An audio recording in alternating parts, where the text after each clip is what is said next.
Hey, what's up, everybody? It's BDL44 coming at you with another video early in the morning.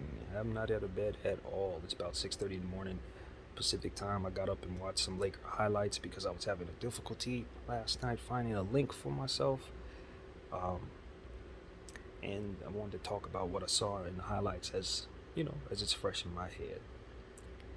Okay, so it's going to be very easy for everyone to point at the fact that Russell Westbrook was a minus 21 or something like that. Um, did a lot of things, hurt the team. By far the worst statistical player in terms of plus minus on the floor last night. It wasn't close. Everybody else was, you know, pretty solid. But most of what the struggles will look like as if it was Russell Westbrook's reason why the Lakers lost. Lakers had the lead for a good 3 quarters, and then in the fourth quarters, the Golden State Warriors blew it open. But I'll tell you the truth. The highlights didn't really tell me what went wrong defensively and all of that. It didn't really give me the information I needed in that regard. But what I can say is what I saw on the floor last night was not the Lakers losing necessarily because of Russell Westbrook's mistakes. The Lakers lost because the coach put a small ball lineup on the floor in the fourth quarter that got absolutely ate up.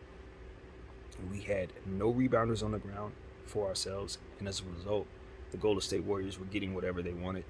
They were getting threes up, they were getting inside shots, they were getting boards, they were doing whatever they needed to do in that fourth quarter to get us up out of the game.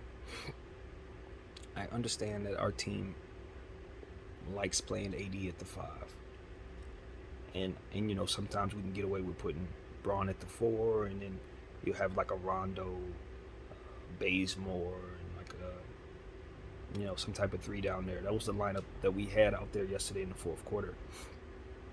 It just doesn't work. Here's the thing about Golden State that you have to understand. Yes, are they just now getting their stars back?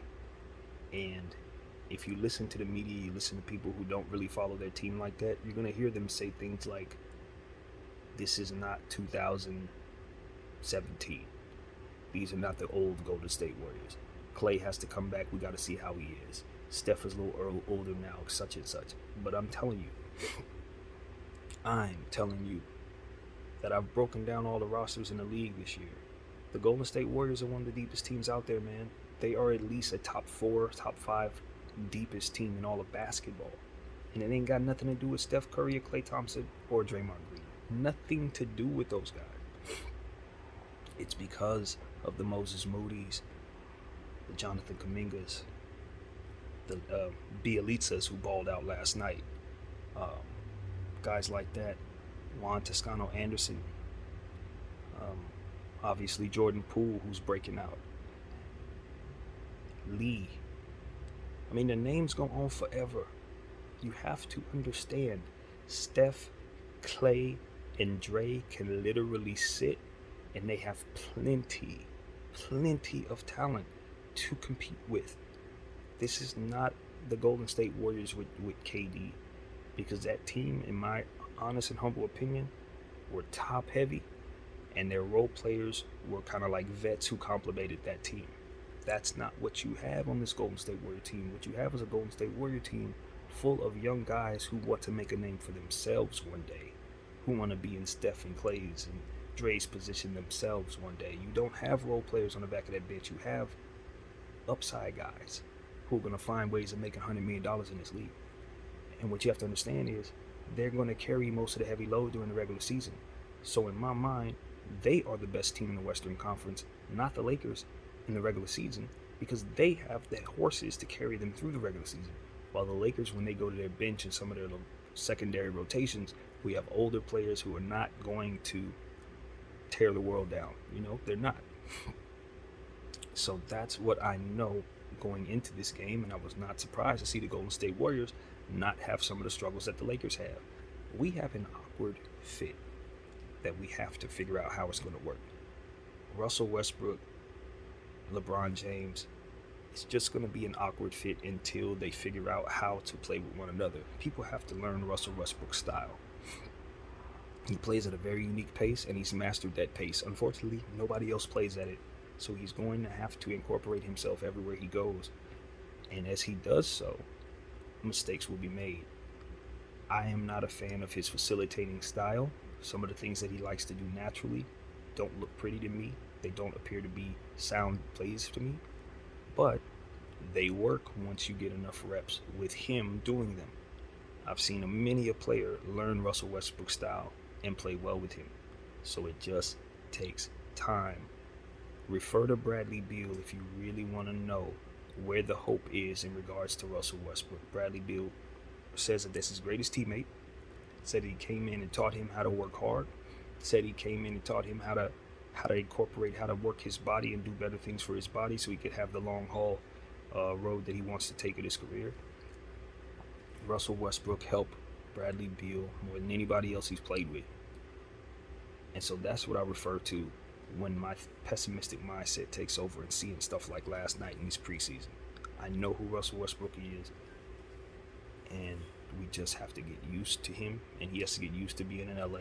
He has to get used to being home. He has to get used to all that comes with that. And of course, you got to get used to playing with the bright lights of playing with LeBron James. It's not the same as playing with KD when you're a kid. Vying for who's the better player. This isn't that. This is a championship situation with a bunch of vets who don't want to be patient, who don't have a whole lot of time to waste. So the Lakers will figure it out because they have to. And sacrifices may have to be made if things start continuing to be a problem early on. What I saw out there that I liked from the Lakers was two things that stood out for me. Actually, three. Carmelo Anthony continues to look great in a Laker uniform. He's starting off his career with the Lakers very well. He had a good preseason and he had a good first game. Loved what I saw. Kent Bazemore, fantastic. Arguably the best player on the floor for the Lakers last night, in my opinion. He was, role player that is. He was fantastic. Did things on both sides of the floor. Made sure himself was available.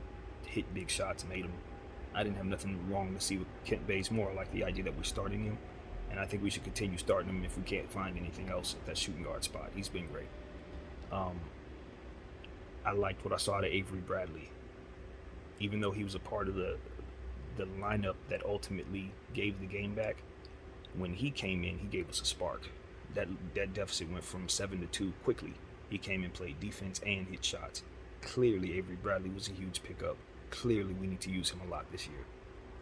I don't care what you think he has left in the tank. His skill set is something we absolutely need on the floor. And what I saw last night was somebody that could still do the same things that he could do in 2020. I'm super excited about having him back. Anthony Davis was amazing last night. And this is what I wanted to say about Anthony Davis. We have not, the Laker fans, we haven't seen Anthony Davis at his best. We have not. This is year 3 with Anthony Davis. I think we've seen Anthony Davis at his best. I think we've seen B Anthony Davis. You give someone a letter grade. I think the highest version of him that we've seen is a B. I don't think we've seen B+. I don't think we've seen A-. I don't think we've seen A, and I certainly know we haven't seen A+.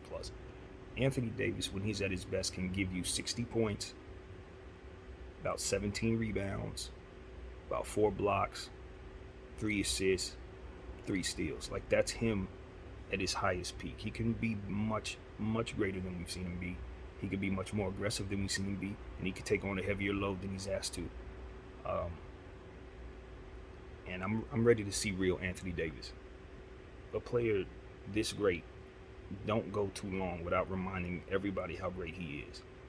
And as a Laker, even though he has a championship under his belt, even though he does all the things that he does defensively that do not get noticed, that still is extraordinary, I have not seen great Anthony Davis just yet. I ain't seen it. And so when that comes around, I will point it out. I will make a video specifically stating now we've seen the real Anthony Davis, because we ain't seen him yet. I think the best we've seen him do was like 40-something points or something. That's just, no. He's been teetering on all-star level, arguably disappointing for his standards as a Laker. So I'm ready to see the real AD, honestly. I know he's been doing a great job of deferring to LeBron. Obviously, he's going to help working, Russell Westbrook into the equation. But as I said, We're going to rely upon him more this year than we ever have. And um, I'm ready for him to take this team from those two other stars. I mean, you can't take anything from LeBron James. Don't get it twisted. But this particular season, this particular set of men, LeBron James should be the number two. Because Anthony Davis is the end-all, be-all as it pertains to this thing fitting. So he should be our number one. We should run most of our plays through him. He should be aggressive and looking to get 50 points every night. And if he does that, we're going to be champions. Because there's not a single soul out there who can guard him, particularly on the teams that we need to beat. Golden State don't have an answer for Anthony Davis at all. You know, the best thing they had down there for him was Juan Toscano Anderson, and he's too short. Simply too short. Dre can't do nothing with him. When Wiseman comes back, that might give them a better chance in terms of length, but Wiseman's not anywhere near there yet. He's not anywhere near being able to guard Anthony Davis. Same thing with Jonathan Kuminga. It's not going to happen. So, being that I think that the Golden State Warriors are the best team in the Western Conference, not named us, my honest opinion is that they ain't got a chance against us if Anthony Davis is playing like Anthony Davis. Not a chance. We're gonna run straight through everybody who doesn't have a Karl Towns, DeAndre Ayton, a player like that. You're gonna get ate up. So that's one thing that I definitely wanted to say. Haven't seen the best him yet, but I did see great LeBron James last night. Efficient LeBron James last night. Hyper efficient LeBron James. He picked his spots. He hit his threes. He hit his shots. He was excellent, and he's been excellent in the preseason too. Low key, just doing what LeBron does, coming in with a certain level of intent as it pertains to every single possession. And I think that's going to be more important this season than in previous seasons because he's going to have to offset the carelessness of Russell Westbrook's, ball handling. I mean, Laker fans are going to have to accept something, even when we get to a point where we're really, really, really gelling and everybody's together. We're going to have to understand something. And this is something that's not going to be fun to say or hear. Russell Westbrook is just going to cost us possessions. It's not something we want to admit, or it's not something you want to accept. It's something you hope he could work through. It's something you hope won't happen. But the reality is the other players on the team have to be significantly more guarded with possessions, more guarded with the basketball, because you have to take into account the turnovers that Russell Westbrook's going to accumulate just by being himself. Lost possessions that come with just him being on your team, which means we have to put an emphasis on defense. We have to put an emphasis on defensive rebounding so that we can, and offensive rebounds, so we can give ourselves extra possessions to offset those turnovers. And mind you, Bron is going to turn the ball over too, unfortunately. They're not going to be as ugly turnovers, but the efficiency won't be there for guys who pass the ball as much as those two. So the emphasis, again, must be extra possessions. Rebounding. We must rebound the ball on the defensive end, and we certainly must rebound the ball on the offensive end to give ourselves extra possessions. And just learn to live with those turnovers. It's going to be hard. Transition defense is going to be so very important. Transition defensive drill is going to be more important than ever, because what we're going to have to get used to is those turnovers. Like literally, we're going to have to get used to it. We got to get used to getting back on D when the dude coughs the ball up. And if you start running those drills more, and you start putting those lineups in place for those type of scenarios, you'll give yourself the best chance to offset his negative play. And that's just it. I mean, when you know you have something that's going to be a problem, you don't necessarily just panic. You just plan around it. And that's exactly what we have to do in terms of Russell Westbrook's turnovers. It's not something that I think he's ever going to turn off. He's always been this way. He's always been frivolous with the ball everywhere he's gone. He's going to give you great possessions. He's going to give you extra possessions because of how great of a rebounder he is. But he's going to cough the ball up. He's going to make bonehead passes, bonehead decisions, bad time passes, probably all the way through the playoffs. It's just who he is. It's who he's always been. We love him for who he is, but that's who he is. So I just want to kind of put that out there. I already know it, and I'm trying to prepare myself for that. So that's also interesting. I saw Malik Monk play out there. I didn't think he would be. I know he was having the ankle. I'm glad he's back out there. He didn't quite show what he can do, but as long as he's out there, he can work his way back from that injury, and we know what he can do. He's going to shoot for us. He's going to shoot a lot. Remember him in the preseason. You're going to love him. He's going to be great.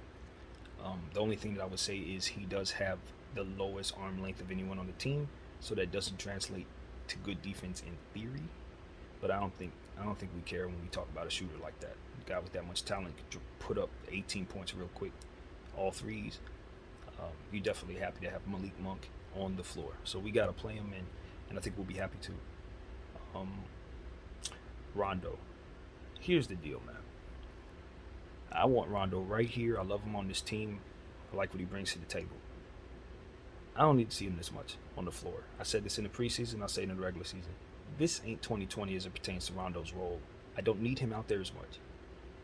And I did see that he did some fantastic things. He had some timely threes, made good plays for others. Of course, you love his skill set on the floor, but it doesn't fit with Russell Westbrook at all. Those lineups do not work at all. And that's the main thing. It's just I don't think Rondo and Westbrook should be on the floor together. And in certain lineups where we need defense and stuff like that, it's kind of hard to keep Rondo on the floor. He's just not the greatest defender right now. He's done some good things. I didn't see a whole lot of him on the defensive end, so I'm not going to sit here and pretend like he's a problem necessarily to my eyesight. But just in theory, knowing his style of play at this stage in his career, I don't want him to have to stand in front of guys like De'Aaron Fox and guys. He shouldn't be on the floor when those guys are on the floor, in my opinion. Just not this stage in his career. So that's one thing I wanted to mention.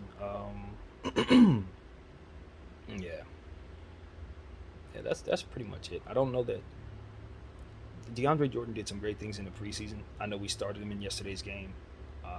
He didn't really stand out in the highlights. I'm not really sure what the thinking was not starting Dwight, and ultimately I'm not sure what the thinking was not having one of those two on the floor down the stretch. And see, that's the thing. That was a problem that the Lakers had in the preseason that wasn't really talked about enough. And it's the same thing I said at the beginning of this video. Small ball lineups down the stretch of basketball games without a center. We just don't have the personnel for that right now. Think about it. Small ball lineups work when you have hyper defensive shooting guards and point guards, right? Because that way they can make up for some of the things that you lack in size. They're going to push for rebounds. They're going to, make themselves available to get out in the break and do all kinds of great things. When you go small without hyper defensive guards, what ends up happening is you don't have that last line of defense. So they're getting blown by, and then there's no one there to weak side help. They're getting blown by, and then they're getting out rebounded if there's a missed shot. It's not a recipe for success for this Los Angeles Lakers team. When you have KCP and Caruso, you can get away with that. You see what I'm saying? Those small ball lineups look a lot better.